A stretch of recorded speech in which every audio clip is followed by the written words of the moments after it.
بداية لا تنسوا الاشتراك في القناة ودعم المقطع بلايك وتفعيل زر الجرس ليصلكم كل جديد. السلام عليكم، تحية لكم الشباب. غير بخصوص يعني توضيح بخصوص الفيديو اللي تلاح قبل. دخلوا شي وحدين كيكذبوا الخبر وكيقولوا اننا كنكذبوا، يعني ما تقوش في المصداقية ديالنا.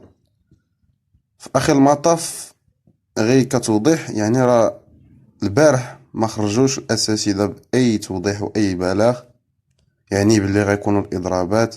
يعني مني ما كيخرجوش الاساتذه، يعني راه 100% 100% راه كاينه القرايه الغد الليل. يعني كيما عرفنا راه اليوم كاينه القرايه، يعني كاينين غير وقفات. يعني الاضراب خرجت به التنسيقيه الوطنيه لاساتذه التعليم الثانوي التاهيلي.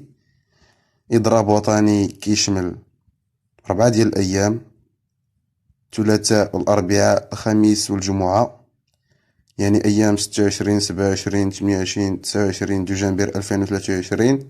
وغيستمروا بتجسيد الوقفات الاحتجاجية يوميا بالمؤسسات لمدة ساعتين صباحا وساعتين مساء.